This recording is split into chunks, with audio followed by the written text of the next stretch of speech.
are now listening to the IELTS podcast. Learn from tutors and ex-examiners who are masters of IELTS preparation.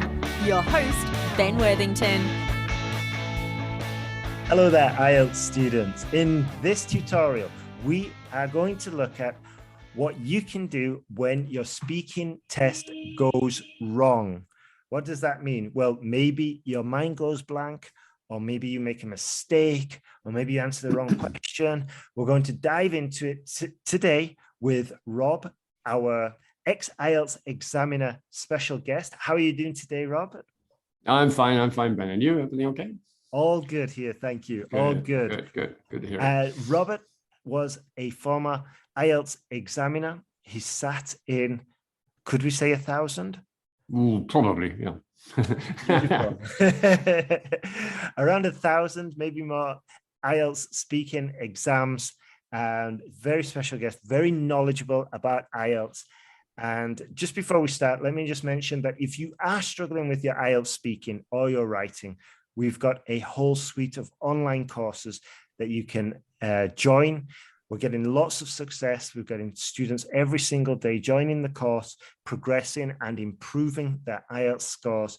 And relatively easy. I mean, they are putting in the work, but they are getting the results through feedback. We're improving the essays and it's working very well. So go to IELTSPodcast.com if you're struggling, and you can send us an email and we can help you and we can advise you which course we think would be suitable. So let's jump into it today. So what happens when it goes wrong, Rob? What can a student do? Yeah. I mean, we're all human. I mean, all of us, you, me, you, everybody out there, we've all had that terrible feeling, haven't we? You know, when you're sitting in an exam and you look at the question and you think, oh my God, you just don't remember a thing. Your mind goes blank. I mean, can that happen in the IELTS speaking test? Well, I guess it can. I mean, it does happen. I've seen it happen. Not very often, but it does happen. I mean, and I'm not really talking about, you know, how to talk for 2 minutes, but that moment when we feel that we've got little or nothing to say about a topic, or you just can't find that word that you're looking for. Maybe because you don't know it, maybe because you've forgotten it. I mean, it happens all the time, particularly when you're nervous in any language. Anybody who's spoken even their own language, you say, oh, what's the word for it? Oh, it's on the tip of my tongue. I can't remember. Yeah. What infuriates me is when after the fact, after the situation, you think, oh, I could have said this and I would have sounded so amazingly intelligent, or I could have said this, I could have said that, but instead I said, yeah, okay. I was just something so vanilla, so plain, and I always kick myself about those situations. So it happens to, I think, all of us, and it's especially painful if it happens in the exam.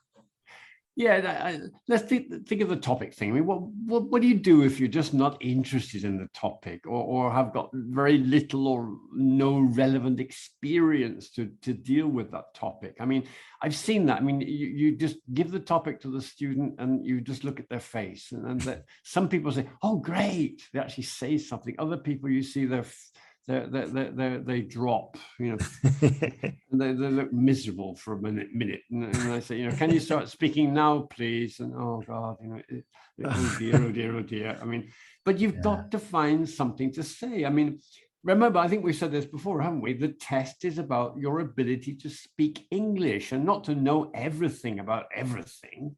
Or to have had so many wonderful experiences in your life. I mean, you know, because we know IELTS, I mean, you get young people, you get old people. I mean, I remember when I used to get, you know, youngsters, you know, kids of 17, 18, wanting to go to university or something. They're coming straight from their classroom to take the test. And I knew they were young because they told me before the exam, you know, you've got a high school kid coming in now. Okay, great. I would choose a topic that didn't concern, for example, the knowledge of work experience. It wouldn't have been fair. Yeah. It's just unfair to do that. You can't ask a kid of 18 a question about, pensions or working, or whatever. They're going to say, what? I don't know about that. So, but anyway, I've chosen a topic here that I think in the context that I've worked in, it does upset a few people. It's this one. It looks so deceptively easy. All right.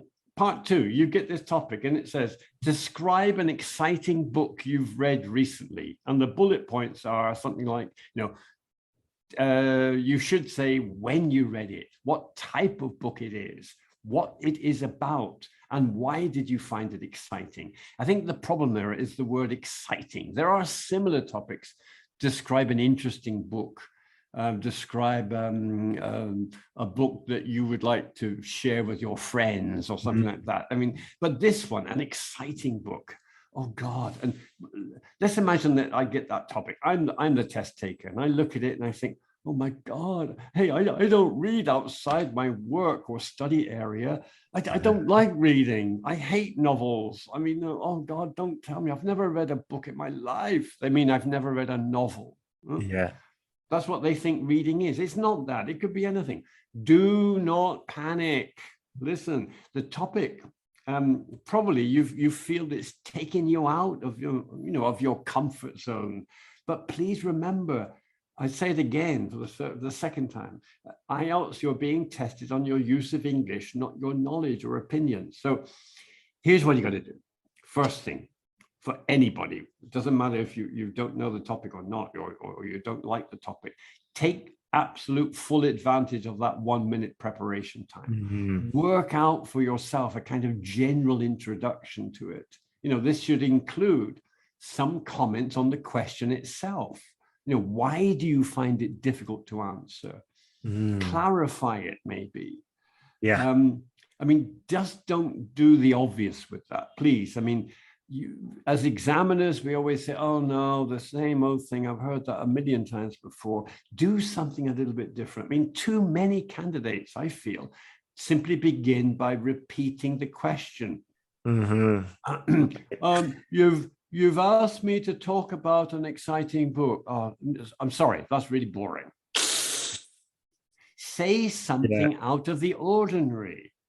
I mean, how about this one? All right, I want to start off. I want to say, hey, look, this topic is really not my type of topic, but all right, I've chosen this book and I'm going to tell you why. All right. Well, I have to admit that I don't read for pleasure. I don't think I've read a novel since high school, in fact. If you gave me a choice between the book and the film, I'd go for the film. Look, in 3 short little bursts there, 3 little sentences, I've said, I don't like this topic. It's really not for me. I have to admit, I confess, I have to admit, to be honest with you, to begin with, this is not for me. I don't read for pleasure. Right. I don't, and I've given an example. I don't think I have read a novel since high school. You're looking at me and maybe I'm a guy in my 20s, 30s, 40s or whatever, all right? And then I'm giving another example. If you gave me the choice, and it might make the examiner feel relaxed and laugh maybe or smile. If you gave me a choice between the book and the film, I'd go for the film. Give me the film. I don't want to read the book, okay? So, but then I've got to choose a book. I have to choose a book. Right. And I've chosen the book. And it's really boring, I'm sorry. So the book I've chosen was for my studies. It's called, I don't have a title, but I mean, it could be, Introduction to Economic Statistics. I mean, statistics is a subject that, even people who study statistics say it's boring. So it's really got to be boring, right? So it's called blah, blah, blah statistics. And yes, it's all about statistics. I'm trying to be, well, it's my style, I guess. I'm trying to, feel relaxed as I can and maybe make the examiner smile. Not very exciting for many, right? Well, that's a question of opinion. So I'm going to go on and describe the book, when I read it, what it's about. I mean, in so many words, trying very carefully, of course, to simplify the difficult parts. I don't want to confuse the examiner with too many technical details. But at the end, I'm going to say something like, well, why did I find this book exciting? Well, and I got to give a reason. Why is statistics exciting? Well, I got to say something. Well, because I'm going back to those very simple, connectors. It's because it's not just an excellent introduction to the subject, but it also explains clearly why statistics is so much more than collecting data. I mean, statistics is choosing what data is relevant, and by using the appropriate methods of analysis will help anyone. I mean, it doesn't matter. I mean, seriously, if we're talking about sciences or economics or even in the humanities, it makes us understand, different phenomena much better. We need statistics.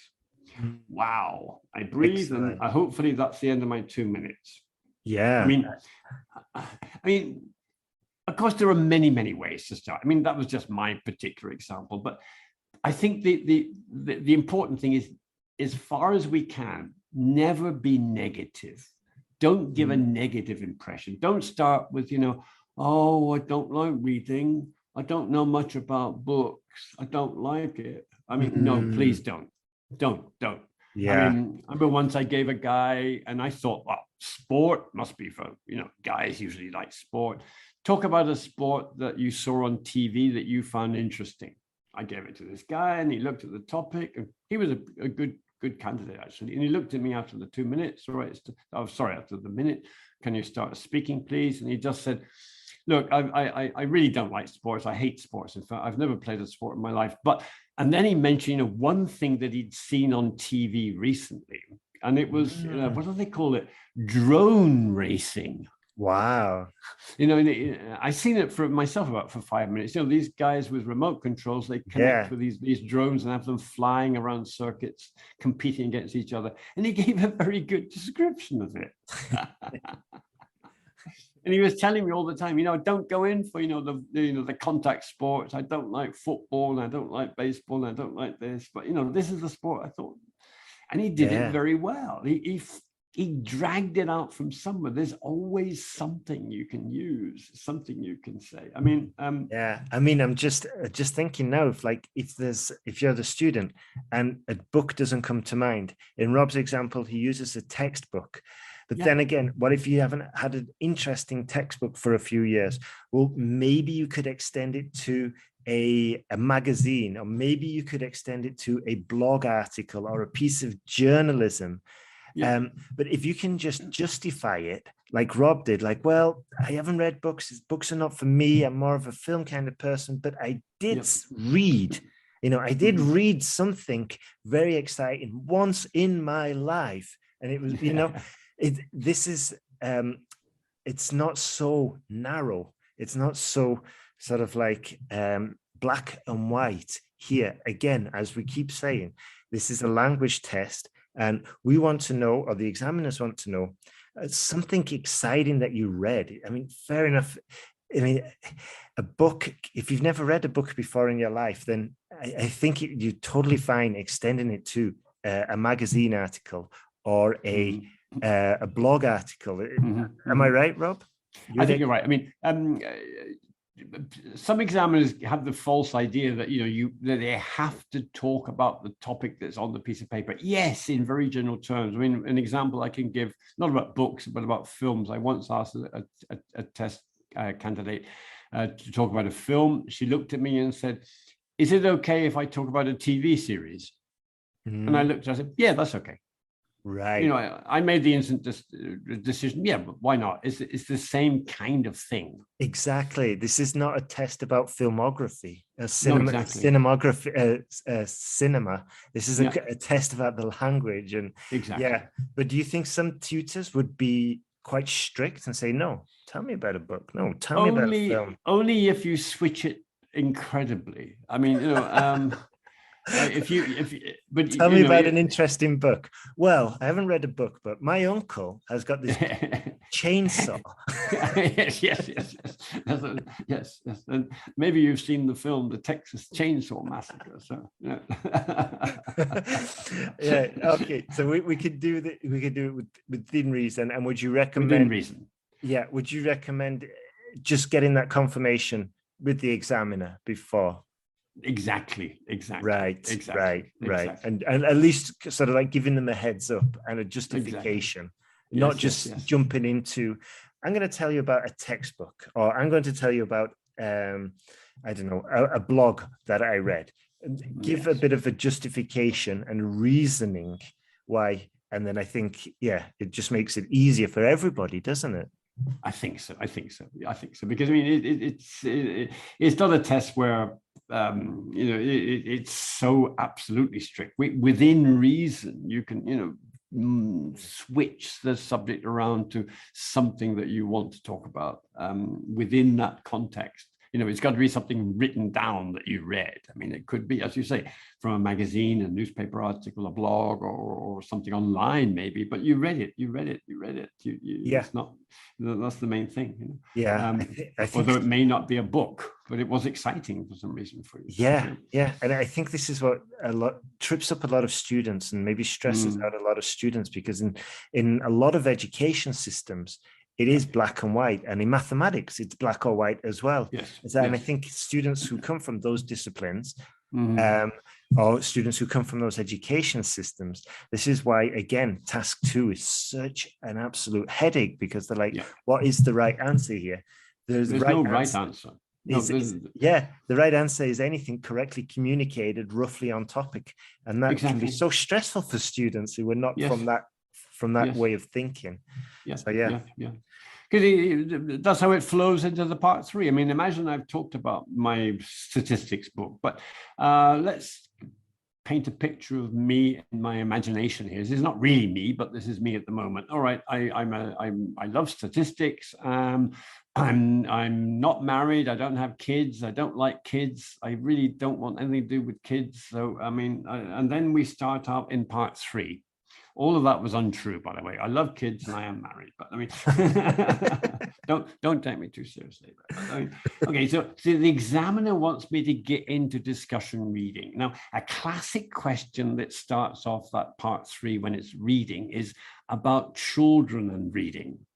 It's logical, isn't it? I mean, kids don't read as much as they used to, at least until Harry Potter, and now they read Harry Potter or whatever. No, so a typical examiner discussion there on reading is often along these lines. Okay, so let's discuss this. What kind of books do children read in your country? Who should help children to read more? Is it better that the parents help the children to read, or the teachers? How could we encourage children to read more? All of those are classic set 1 questions in part 3. Remember the set 1 of the simpler ones, described from your experience, your knowledge of the world, particularly your world related to your culture, your country. Now, let's imagine I'm going to look at you and say, as you're the examiner, and say, oh God, no, I don't know. I mean, I don't know. I don't have children. I don't like kids. I don't know anything about reading. Oh no, don't ask me that question. I can't. Right. I've got to say something. So how about this? I mean, it's the same in part 1, isn't it, of the speaking test. Time is the issue. Well, you don't have more than a few seconds to answer. I mean, obviously it's in real time. You do have, the odd second or two to gather your thoughts. It's important to sound natural. I mean, there's nothing wrong with saying things like, yes. That's a question I haven't really given much thought to before now. But, well, if you ask me, I mean, that's a nice one, isn't it? If you ask me, I am asking you. If you ask me, I've taken about 10 seconds to say nothing, really. Well, I haven't said nothing. I've said, it's a question I haven't really thought about. And if you're giving me that question to answer, here is my answer, and it's coming now. But I'm playing for time. I've used a good filler, but I've shown how I can do that naturally in English. Yeah. Okay, that's an interesting question. Of course. Children reading. Yeah, I haven't really thought about that very much, to be honest. But, well, if you ask me, I think both parents and teachers have vital roles to play. I mean, and then I give the example. I don't have kids, I'm saying to you, but I must have friends who have kids. You're looking at me, you think, this guy's about 40, he's going to have kids, isn't he?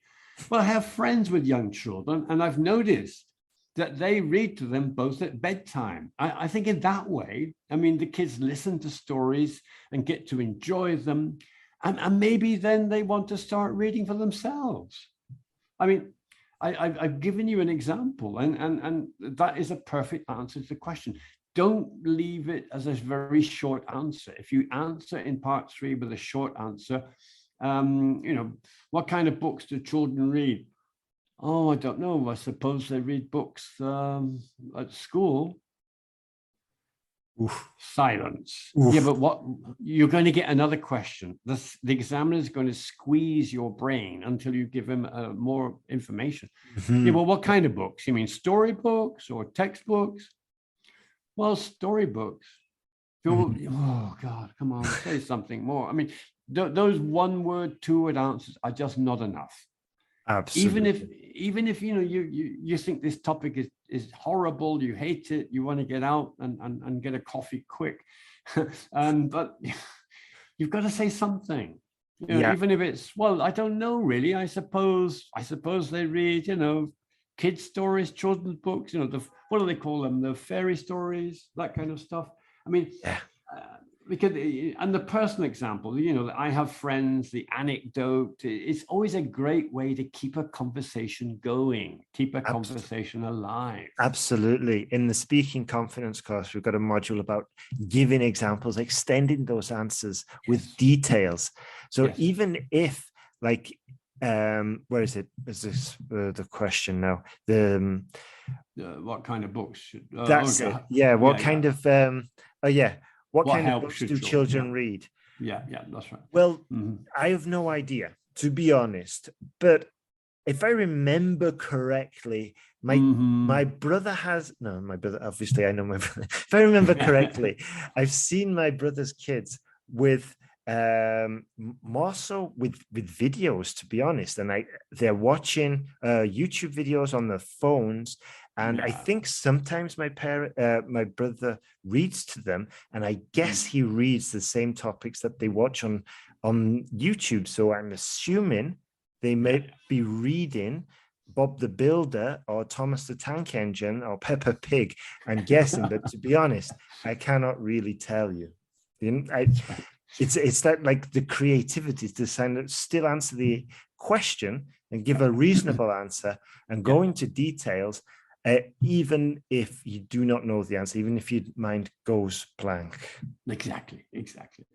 I mean, but it's the same in part 1, I think. I mean, don't get me wrong. I mean, I'm not such a horrible person, but when I was an examiner, sometimes I really enjoyed that throwing a question at somebody that might take them by surprise. Like, all right, let's imagine, I'm sitting in front of a guy, and he looks like he practices sport. He looks very athletic. He's told me about all kinds of stuff to his job, and he goes in his spare time, he goes running and jogging and boxing, I don't know what. And then I'm going to ask him a question in part 1. Okay, let's talk about flowers. Evil. Do you have flowers in your home? When was the last time you bought flowers? These are genuine, I believe, from a few months ago. IELTS questions in part 1. Tell me about flowers. I mean, and maybe the guy is going to look at me. Let's talk about flowers. Do you have flowers in your home? No. I mean, it might be. You want me to hit you? Are you looking for a fight or something? You're instigating there. You just out of the blue. Yes. But again, you got to keep it moving. I mean, even if you've got nothing to say, as it were. I mean, flowers at home? Never. Well, not as far as I remember. I'm just not interested in flowers. I mean, in someone's garden or a park or somewhere, but at home? No, we never have flowers. Never. When was the last time you bought flowers? Oh, never. I don't think so. I mean, I know my brother buys flowers for his wife every anniversary, but he's a very romantic kind of guy. But me, never. No. Yeah, I mean, it's like we were saying, the ability just to sort of like go around the question, Yes, and just right. think of the examples. And this all comes with like exercise and just getting your thoughts out. A lot of students have told me they just write their thoughts down on paper when they hear sample questions, and they write down what they would say, and just that exercise in itself, and they can see their answers, they can see the gaps in vocabulary, or they could see like, oh wow, I really need to learn how to dance around this subject, how to get around it, or the conjugations I might need to show the other side of the other points of view, or even paraphrasing as well. No, I think paraphrasing, I mean, particularly in that context when that we just don't remember the word, or we don't know the word. We, not knowing something is not being wrong. I just don't know it. It's not my fault. We can forget a word, or we just don't know the word. But we get that kind of block, don't we? Sometimes, you can't think of the word, or you don't know the word, or you just don't remember it at that very moment. Your mind goes blank. I mean, let's give an example. We're on the flowers stuff. Let's keep with flowers. Okay. When was the last time you bought flowers? The last time I bought flowers was, let me think. Yeah. It was when a colleague at work, she had a baby. So, she gave birth. So we decided, all the guys in the office, we all decided to buy her, oh God, what's the word for it? When you ask for what do you call it? Like flowers, like a group of flowers, a collection of flowers. You go to that place and the florist puts them in a special vase, or like roses, violets, all different types of flowers, whatever. Oh God, I mean, I don't know much about flowers, but anyway, that's what we got her. What was I doing there? I mean, I couldn't remember the word. What do you call in English when you have what's the word? I think there are two words. No, a bunch or a bouquet? A bunch of flower, a bouquet, or bouquet sounds very, very popular. It does. A bunch, a bouquet of flowers. That's right. A bunch of bananas and a bunch of flowers. And a bouquet of flowers, but not a bouquet of bananas. No, but so. Exactly. I didn't know the word, or I simply forgot the word. I mean, it's not a big deal, is it? I mean, no, we forget words all the time. But what I managed to do there was to get around it by saying, words which maybe gave the impression that I could explain it in a very simple way. I was what they call it, paraphrasing, a group, a collection. And the florist does this with the flowers. He or she puts the flowers in a special thing. I mean, maybe wraps them in paper, or puts them in a special vase, or whatever. So so you have to find ways of getting around that. Absolutely, because like in the real world, when you don't know the word, you cannot just stop and pull out your phone and diction. Maybe you could, but obviously not in an exam. In certain situations you can't, and the exams are designed to test your level, so obviously you can't pull out your phone. And some cases you might not even have your phone, so just developing this ability on the spot. No phones, no. Absolutely, yeah. Not allowed. Absolutely. And just developing this ability to just go around the subject, but communicate the same thing. I think it's incredibly valuable. I've had cases where a student gets completely blocked, and it's you want to say. I mean, the trouble is during the 2-minute conversation, during the part 3, it's a little bit different. But in part 3, if someone gets stuck and they're going, well, the last I decided to buy it, and they go, and even they revert. Sometimes they switch to their native language and say the word in their own language. Oh no! I just give them an encouraging sign. What I'm trying to tell them is, don't worry, carry on. Yeah, keep moving forward. Talking. Exactly. I can't, if it's part 2, I can't actually speak myself. In part 3, I can actually say something. Oh, yeah, don't worry. Well, but tell me more about that. Give me another example. Right. I can switch it. But in part 2, I can't speak during those 2 minutes. So I make a gesture to say, keep going. Don't worry, forget about it. Exactly. Relax. Exactly. Because people do get very worried. I mean, worry is not the word. They completely collapse when they can't remember a word. They lose momentum. I've seen this happen so many times. They lose momentum, and That's it true. acts like a roadblock, not knowing the word, and they freeze. They can't get round it. And I think, I mean, my experience as an English tutor and just understanding people, just speaking with people who are not native English speakers, you do not need every single word to understand the idea that has been communicated. So just going around and explaining in a different way, even going back a sentence and starting the sentence again, but with a different construction, so you can formulate your answer easier, because with the other way, grammatically you hit a brick wall, so to speak. It's fine to go back, but just don't freeze, don't get stuck at that roadblock. Exactly. That's true. Yeah. All right. Well, I think that's everything for today. Thank you very much for listening. And remember, if you are struggling, please get in contact. Visit us at IELTSPodcast.com. And when you sign up for our newsletter, we'll send you not only some IELTS materials for free, but you can also email us. You'll get our email, and you can email us with any question that you have regarding your struggles with the IELTS.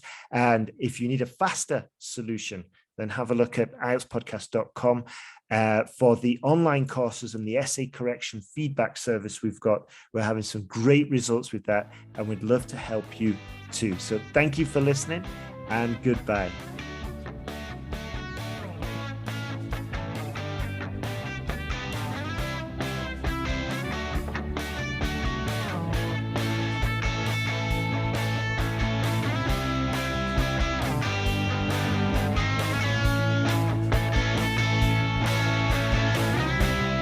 Thanks for listening to IELTSPodcast.com.